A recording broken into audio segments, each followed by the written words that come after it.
An atom consists of a nucleus which is located at the center, and negatively charged electrons are revolving around the nucleus in a particular shell or orbit.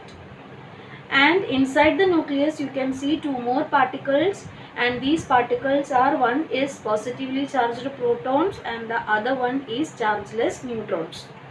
So that is why, by the invention or by the discovery of these fundamental particles of atoms, now scientists found that the properties of elements are not a function of their atomic mass, but atomic numbers are more important. Now what do you mean by atomic numbers? Atomic numbers is nothing but the number of electrons revolving around the nucleus in an atom, or the number of protons inside the nucleus of an atom. As we all know that both these numbers are same. Suppose if an atom is having 12 protons in the nucleus, that means its atomic number is 12. So now we have to restate the law, periodic law. What was the periodic law given by Mendeleev? It is stated like this: properties of elements are a periodic function of their atomic masses. But now scientists prove that atomic numbers are more fundamental for the atoms. So now we have to restate the law like this: properties of elements are a periodic function of their atomic numbers. Be very thorough. That is, atomic numbers are now more important. Now now we know the atomic numbers of elements. Now what is done in this modern periodic table is that, like previous scientists, how did they do? Here also all the atoms are arranged in the increasing order of their atomic numbers. Previously we were doing, or we were arranging them in the increasing order of their atomic masses. Now we have to arrange all the elements in the increasing order of their atomic numbers. And the arrangement thus we obtain, that is known as the modern periodic table. So what do you mean by modern periodic table? It is nothing but the classification of elements resulting from an arrangement of elements in an increasing order of their atomic numbers. Now this modern periodic table, that is also known as long form. It is also known as long form of the periodic table. Now let us have a look at the structure of modern periodic table.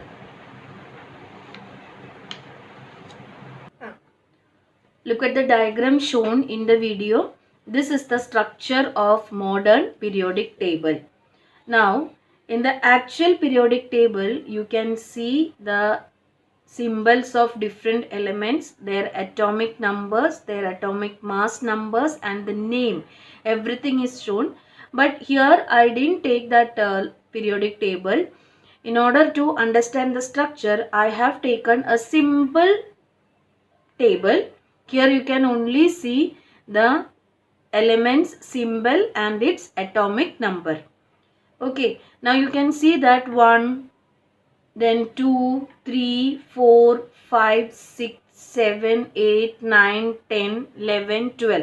So that is, in each box you can see one number is written on the left hand top corner, and that is the atomic number of each element.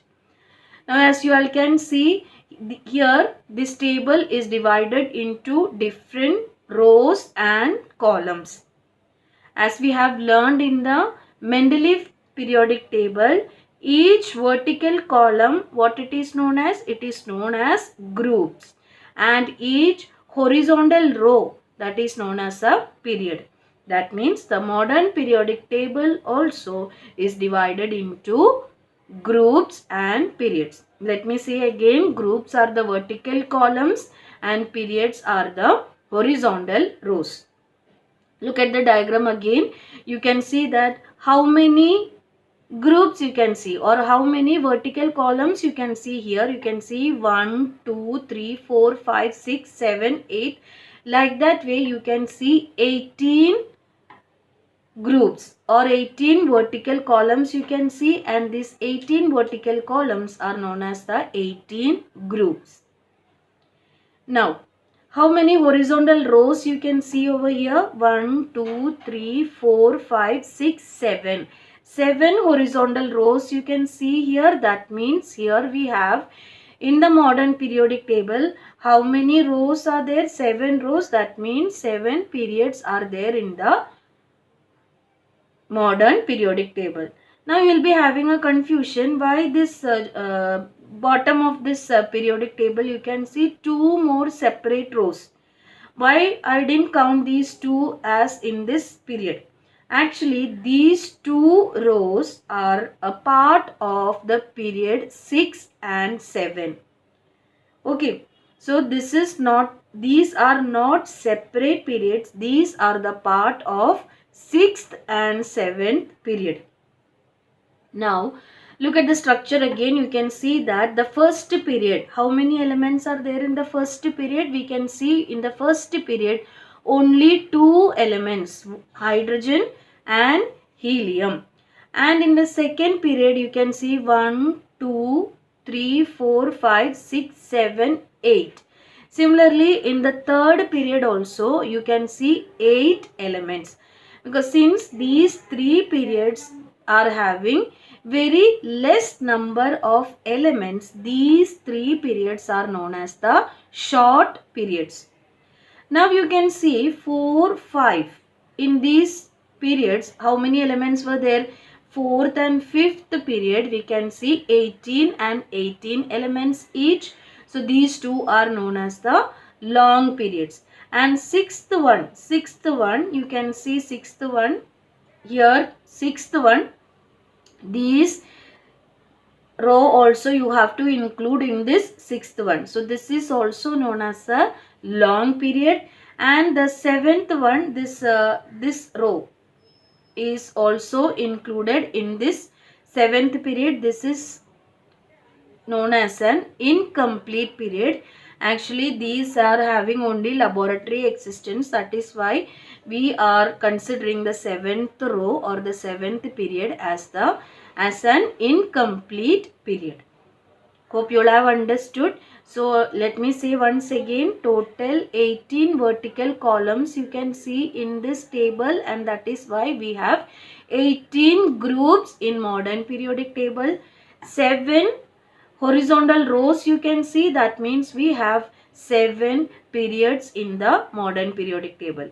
In this 7 periods, first 3 periods are known as the shorter period. 4, 5, 6. 4th, 5th and 6th periods, they are known as the longer periods, long periods, and the 7th one, it is known as an incomplete period. Now, this 6th one, that is, look at the last 2 periods, not periods, a part of periods actually, last 2 rows. Here, the first one, that is starting with the element lanthanum. So, that is why this period, it is known as lanthanides. And the 7th one, this is starting with the element actinium. That is why this whole row is known as the actinides. So this lanthanides and actinides are part of 6th and 7th period respectively. Hope you all have understood. Now again, this is not done. Again, one more classification you can see over here. That is, here first 2 groups. These 2 groups are known as S block. These 2 groups are divided in or else we can say these are classified in S block.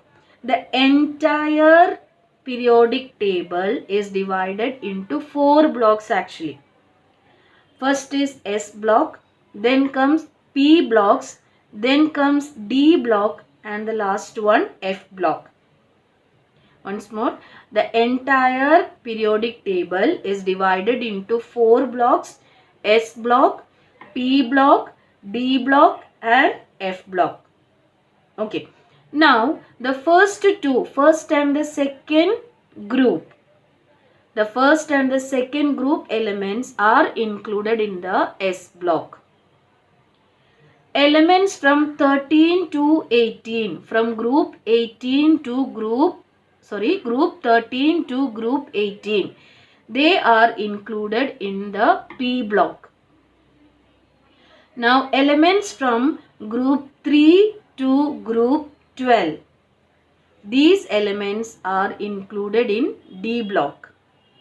And the last two, that is the lanthanides and actinides, are included in the F block.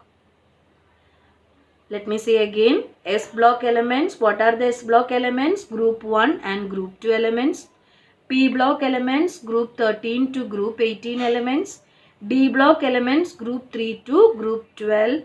And the last category, that is F block, lanthanides and actinides constitute F block elements.